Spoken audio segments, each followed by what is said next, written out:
घर का बंटवारा।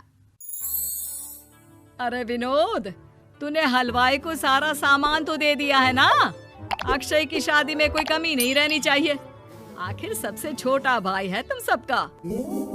हाँ माँ, आप चिंता मत करो, मैं पूरा ध्यान रखूंगा। मंगल बेटा, तूने तो कहा था कि फूल का ऑर्डर दे दिया है, यहाँ तो फूल पहुँचे ही नहीं। अब क्या बहू की विदाई के बाद फूल आएंगे? माँ, मैंने अभी बात की है फूल वाले से, वो रास्ते में ही है। आप किशोर भैया से क्यों नहीं कहती कुछ करने को? किशोर पहले ही मेरे बताए काम कर रहा है। पास के सभी रिश्तेदारों और मोहल्ले वालों को कार्ड वही तो देकर आया था। रिसेप्शन के लिए हॉल भी उसी ने बुक किया था। टेंट कुर्सी वालों को भी तो वही देख रहा है। पर कई मोहल्ले वाले तो हमारे भरे पूरे परिवार से जलते भी हैं। उन्हें बुलाने की क्या जरूरत थी? बेटा, शादी ब्याह में तो बुलाना ही पड़ता है, नहीं तो लोग क्या कहेंगे। दादी दादी देखो ना, हलवाई अंकल हमें लड्डू नहीं दे रहे, आप इनको डांटो ना। अरे चैन सुख दे देना बच्चों को लड्डू, क्यों तंग कर रहा है इन्हें? बीबी जी, मैं कहाँ मना कर रहा हूँ, लेकिन लड्डू बनते ही ये बच्चे उठा उठा कर खा लेते हैं। अरे मैं तो इन्हें थाल में रख के परोस भी नहीं पा रहा।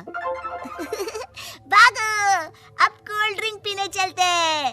भागो भागो, अब कोल्ड ड्रिंक पीने चलते हैं। जैसे कि आप देख रहे हैं, आज इस घर के सबसे छोटे बेटे अक्षय की शादी है। घर में बहुत चहल पहल है। कुलभूषण की बीवी कमला को फुर्सत ही नहीं है कामों से, लेकिन कुलभूषण और घर के बाकी लोग कहाँ हैं? आइए देखते हैं। अजी, आप यहाँ आराम से बैठकर गाने सुन रहे हो और घर में अभी तक इतने काम बचे हैं करने को। अरे भाई, मेरे सबसे छोटे बेटे की शादी है, इसके बाद तो मैं अब चिंता मुक्त हो ही जाऊंगा। और फिर घर में तुम हो, बेटे बहुएं हैं, तुम लोगों के होते हुए मैं क्यों काम करूं?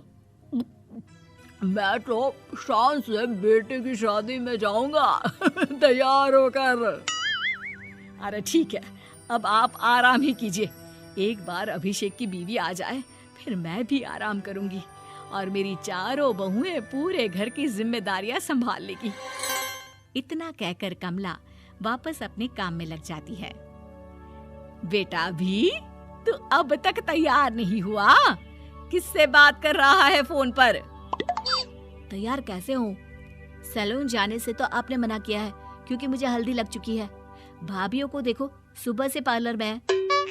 अक्षय की शादी हो जाती है और नंदिता बहू बनकर घर आ जाती है, लेकिन इस घर की खुशियों को मानो किसी की नजर लग गई थी। नंदिता के आने के बाद आए दिन घर की शांति भंग होती रहती। अपने माँ बाप की इकलौती बेटी को इतने बड़े परिवार की जिम्मेदारियां कहाँ संभालनी थी। अभी देखो ना, मेरे हाथों की मेहंदी भी अभी नहीं उतरी है और तुम्हारी मम्मी ने मुझे घर के कामों में लगा दिया। मैंने सोचा था कि घर की सबसे छोटी बहू होने के कारण मुझे सब पलकों पर बिठा के रखेंगे, पर यहाँ तो पलक झपकने की भी फुर्सत नहीं मिलती। देखो नंदू, शादी के पहले ही मेरे घर वालों ने तुम्हें और तुम्हारे पेरेंट्स को बता दिया था कि मैं जॉइंट फैमिली में रहता हूँ, तो फिर अब ये शिकायत क्यों? और फिर तुमसे पहले मेरी भाभियाँ भी तो आई थी शादी करके, उन्होंने तो कभी कुछ नहीं कहा। नंदिता तब तो चुप हो जाती है, लेकिन ऐसा बहुत दिनों तक नहीं चलता। अरे नंदिता, माँ बाबूजी की दवाई का टाइम हो गया है, उन्हें दवाई दिलाओ और उसके बाद सबके लिए नाश्ता बना देना। पर भाभी, मैं तो अभी अपना फेवरेट सीरियल देख रही हूँ। प्लीज मेरी जगह आप कर लो ना ये काम। ठीक है, मैं तेरी जगह माँ बाबूजी को दवाई दे आती हूँ और नाश्ता बना लेती हूँ। तू मेरी जगह पूरे घर की डस्टिंग करके 5 बच्चों को स्कूल के लिए तैयार करके भेज देना और दोपहर का खाना बनाने के बाद कपड़े धोकर सुखा देना। उसके बाद हम दोनों मिलकर बाजार जाकर सब्जी ले आएंगे, फिर डिनर की तैयारी कर लेंगे और उसके बाद बस भाभी, मैं माँ बाबूजी को दवाई देकर सबके लिए नाश्ता बना देती हूँ। हे भगवान, ये कहाँ लाकर फंसा दिया मुझे। मेरे घर में तो गिनती की 8 रोटियाँ और 2 सब्जी बनती थी और नाश्ता निपट जाता था, यहाँ तो रोटियों का ढेर और सब्जियां बड़े बड़े पतीलों में बनानी पड़ती है। नाश्ता बनते बनते लंच का टाइम हो जाता है और लंच बनते बनते डिनर का। अभी मुझ में तुम्हारे पूरे परिवार का नखरा उठाने की और ताकत नहीं बची। मैं ऐसे नहीं रह सकती। अरे तो क्या चाहती हो तुम? मुझे अलग रहना है बस। तो ठीक है, हम कल ही शिफ्ट हो जाएंगे किराए के घर में। इतना बड़ा घर होते हुए हम किराए पे क्यों रहेंगे? ना जी ना, घर में ही दीवार खड़ी करो अपने हिस्से के आगे। घर के साथ साथ घर की खुशियों में भी दीवार खींच जाती है। ऐसे ही कई महीने बीत जाते हैं और नंदिता माँ बन जाती है। बच्चे के आने से अभिषेक के कंधों पर खर्चों का बोझ आ पड़ता है। अभिषेक का बोझ कम करने के लिए नंदिता भी पार्ट टाइम जॉब कर लेती है, लेकिन इससे उसके सर पर नौकरी, घर और बच्चे की जिम्मेदारी बढ़ जाती है। नंदिता, ये क्या है? तुमने घर भी ठीक से साफ नहीं किया, ना ही मेरे कपड़े धुले हैं। चिंटू के बाल भी कटवाने जाना था, देखो उसके बाल कितने बढ़ गए हैं। अरे करती क्या हो पूरा दिन तुम?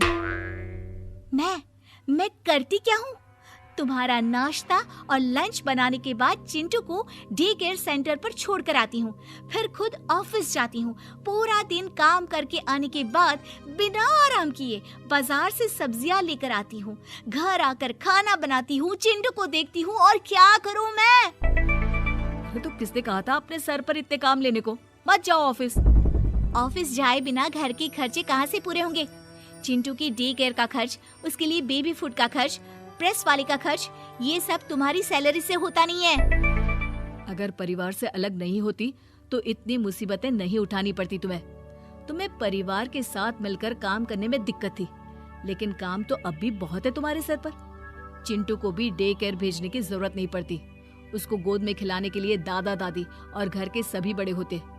उसके साथ खेलने के लिए उसके भाई बहन भी होते।